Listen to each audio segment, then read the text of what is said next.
Hey everyone, this is Christina D, and welcome back to Return to Writing. Today we are sort of jumping off the heels of the previous video where I was explaining why me, as a writer, someone who's not primarily a gamer, is making video content related to games and gaming. And that is the importance of story in various forms of media, gaming being one of them. And in that, I decided, let's revisit something that I reimagined and reworked, and that is Garten of Banban. There have now been 3 games as of recording this. 4th one is on the way, again, as of recording this. For all I know, when this goes out, the next one could already be out. They could be on number 10 by that point. I don't know. They seem to just be pumping them out. But let's call this video Breaking Down Banban. Now, why am I choosing to break down Garten of Banban? Well, going off of the previous video where I was explaining why I think it's important to discuss and dissect stories and just theories and thoughts and how stories come together for various forms of media, Garten of Banban is one where it's just like the more I watch people play it, the more, as a writer and especially as someone who loves games with story, I feel like we need to take a step back and really just dissect this one. So, welcome to Breaking Down Banban. This is going to be an interesting ride. Let's start with the plot that opens each game. For a parent looking for their missing child, time is a delicate matter. Is it? It genuinely doesn't feel like it, and we are at game 3. Time does not feel like a delicate matter, and the further these games go, the further away from this opening bit of text I feel like we are getting. Why is that?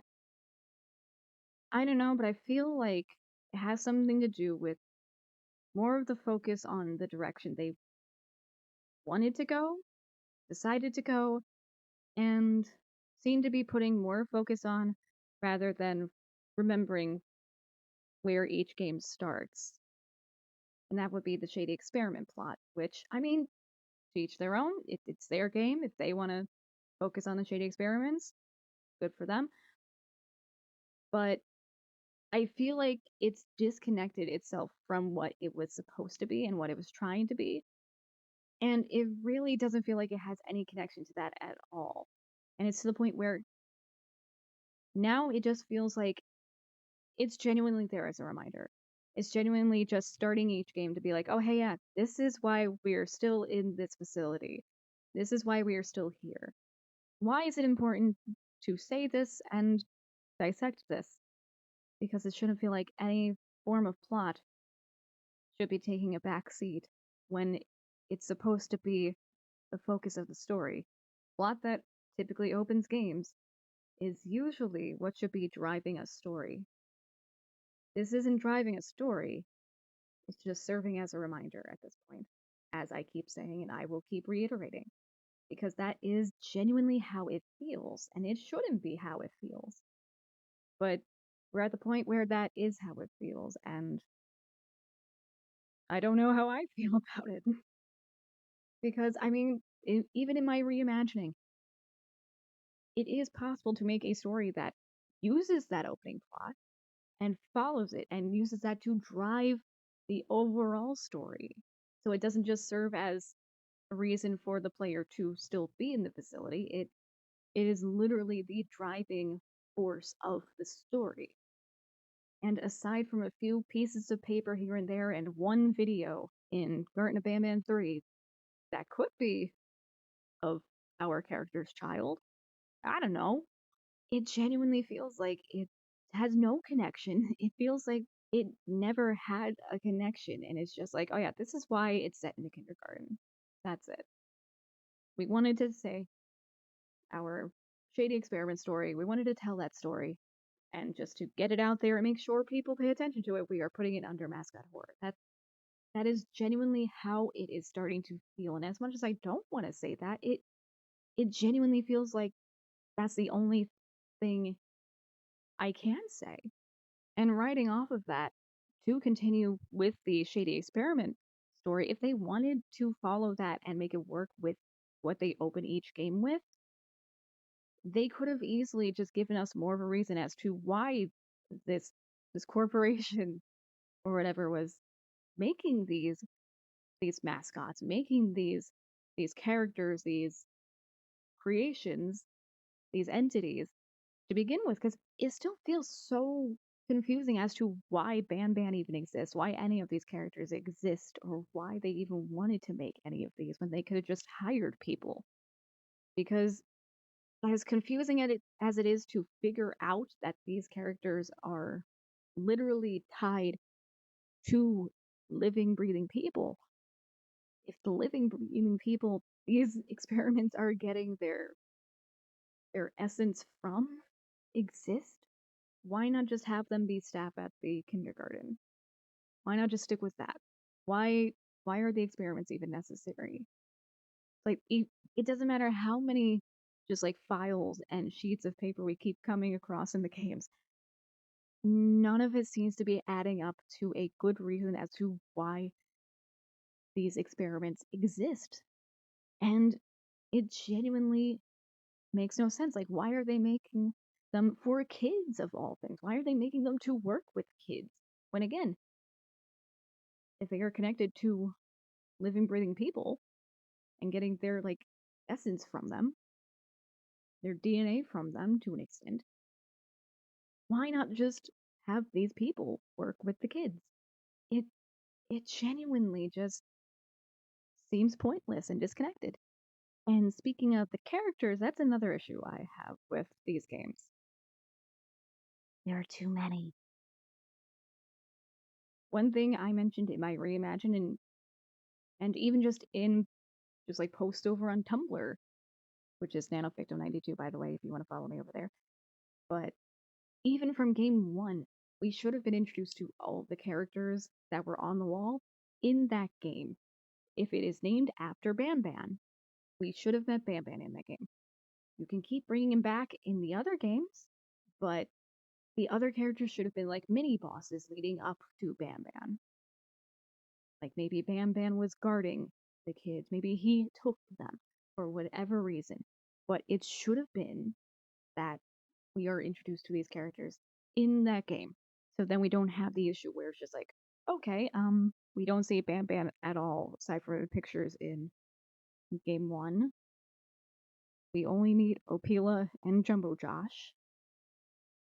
Second game, we don't even technically meet Captain Fiddles in the second game, but then we're also introduced to Slow Celine and Sheriff Toadster, who we still haven't seen and won't be seeing until game 4. We were introduced to Nab Nab, and don't even get me started on my reaction when I first saw the kangaroo character. Was it Bouncelia? There are so many characters just being added on. No, yeah, Stinger Flynn. You see, I forgot about Stinger Flynn in game 2 when he was introduced in game 1.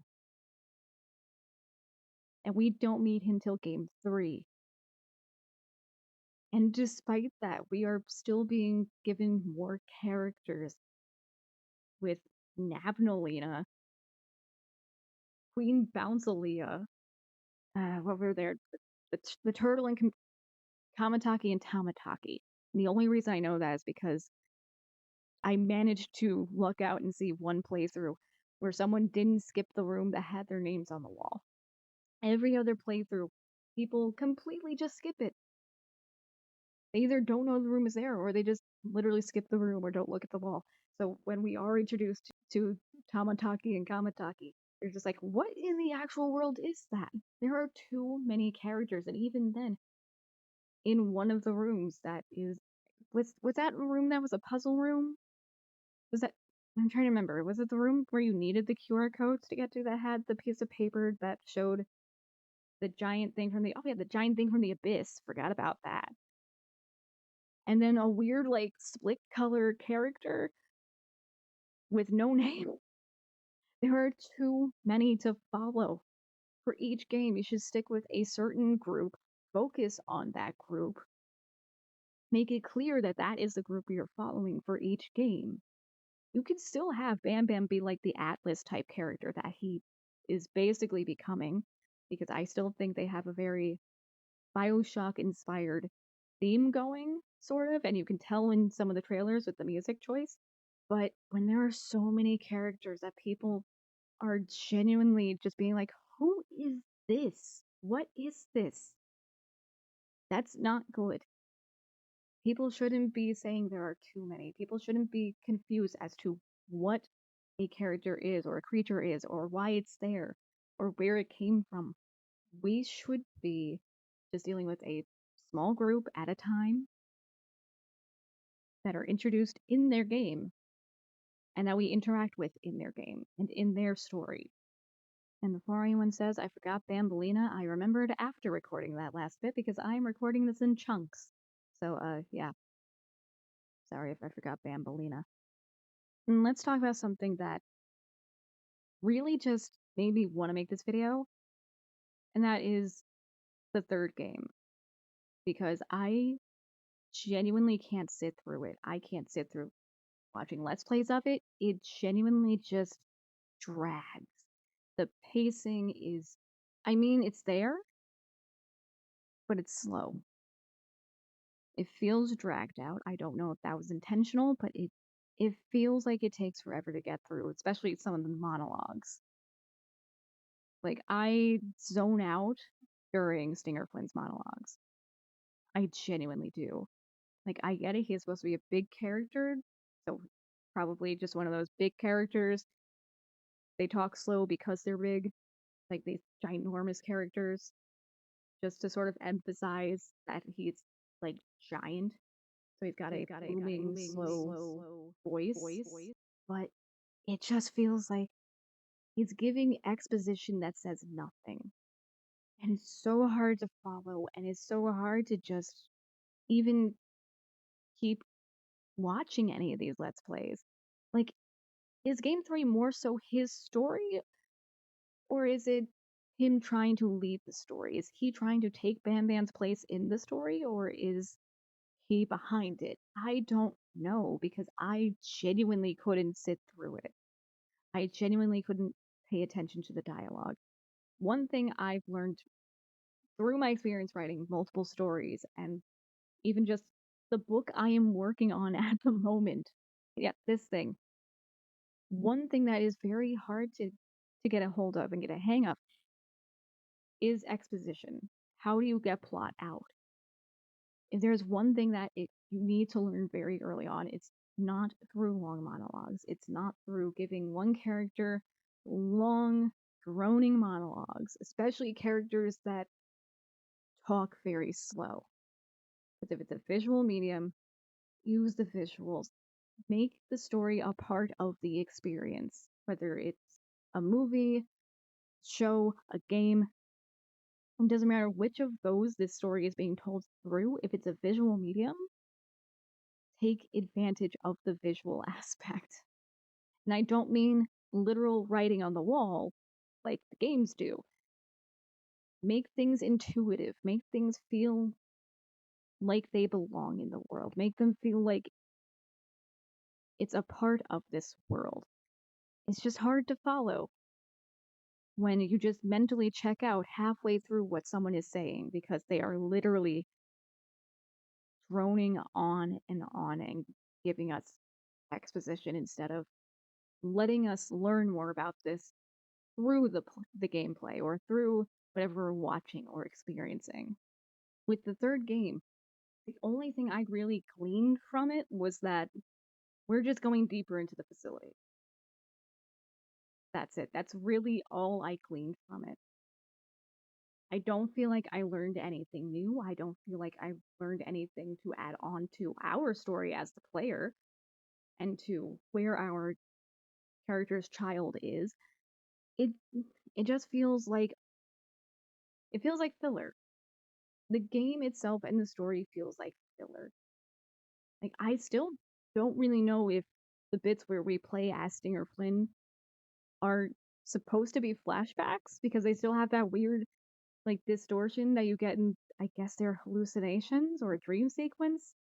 Like, are they supposed to be part of that? Are they a dream sequence? Are they flashbacks? I don't know. I would just assume from the similar distortion to those hallucination bits, like on the beach or in the desert in the car, which is still weird and feels completely unexplained.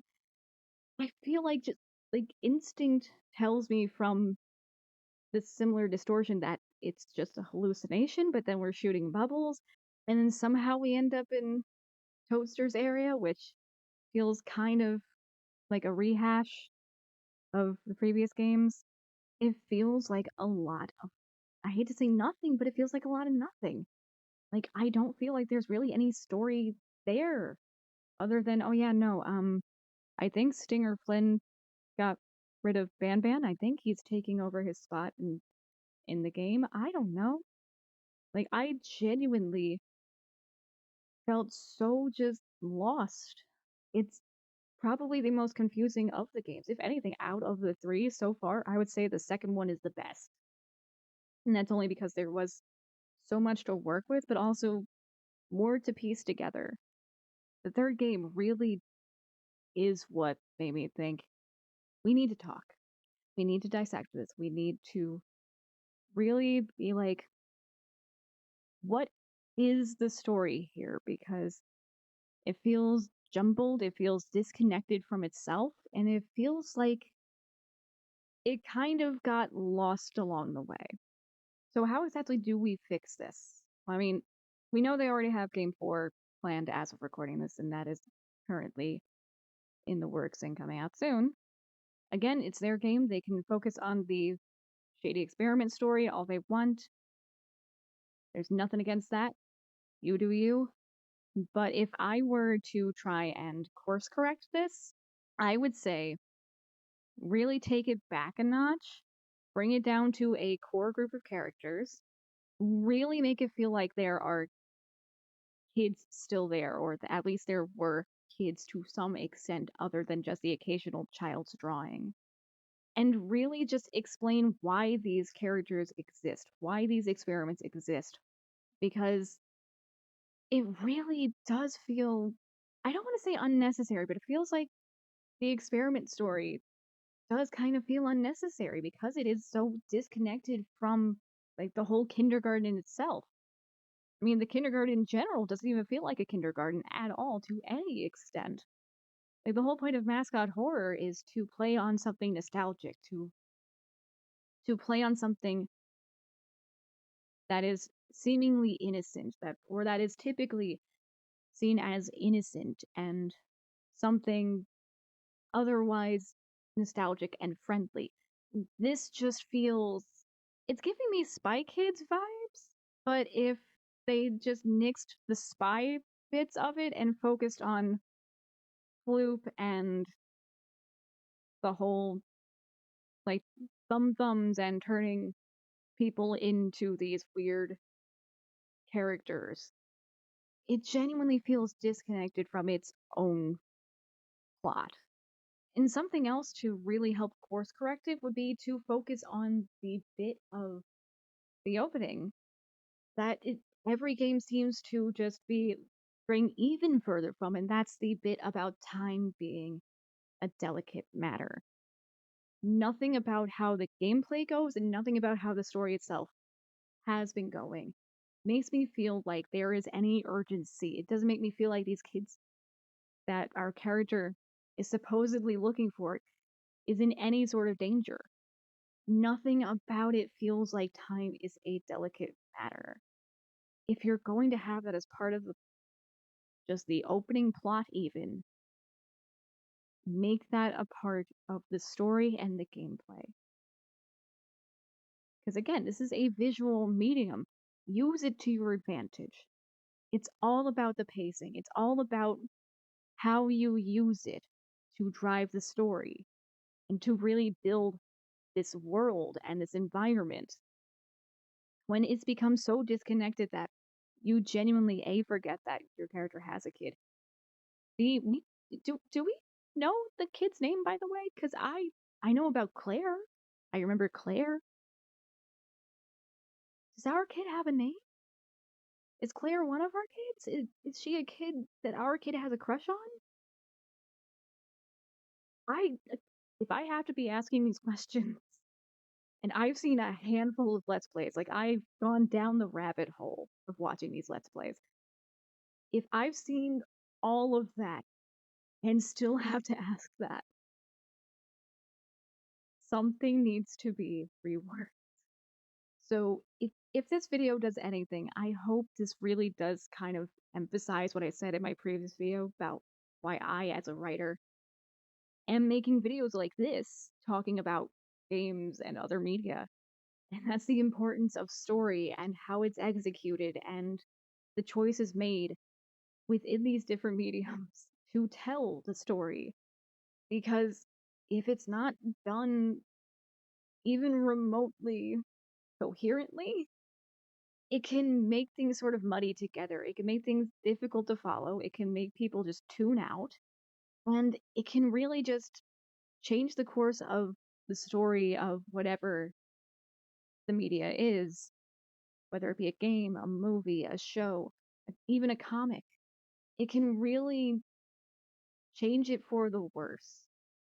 And I don't want to see that happen to anything because there is always potential for a story to evolve and course correct and become something really good. And I do feel like there is potential in Garten of Banban.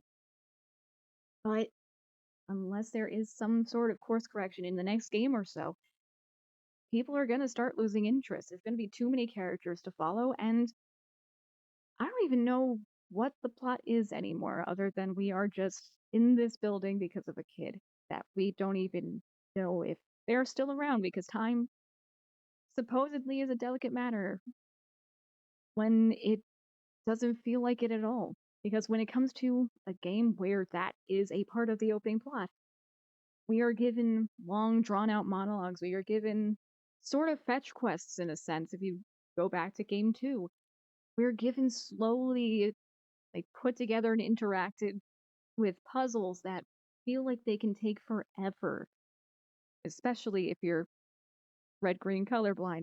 I do feel like there is potential in these games and this story. It's just slowly losing that potential. The second game felt like a step in somewhat the right direction, and this third game felt like a step. So I I mean I wish the Euphoric Brothers well and the best of luck in making the next game or so, ever many they plan on making. But I do feel like there is a way to course correct, and I do feel like it definitely comes down to lessening the amount of characters instead of introducing more each game because people are already losing track, and really just reinforcing how delicate of a matter time is, and not just saying that at the beginning of a game because this is a visual medium. Show, don't just tell us, show us. This is an interactive medium. Make us feel like time is a delicate matter. And I don't mean by just adding time to puzzles. I mean really throw the story into the game. Make it a part of the game. Not everything has to be hidden lore. Because then you're dealing with lore that is split between games and that explains things from previous games that should have been explained in their game. And it just gets confusing and hard to follow. And there are plenty of people that probably just, at this point, don't bother with the QR codes. That was interesting at first, but then people start, again, tuning out. They just phase it out. It becomes a part of the environment, essentially. It's like an object permanence thing. They don't see it as something they need to interact with. There are ways to course correct, and there are ways to build upon what is there, but it's only if you're willing to. So this was me breaking down Banban. I hope you guys enjoy my thoughts on the story itself, my thoughts on some of the faults of the story, and how it could be better, and where I think it needs to be improved. And I will see you guys in the next video. Don't forget to like, comment, and subscribe. Links to everything, including merch, are down below. And I will see you guys in the next video. See ya.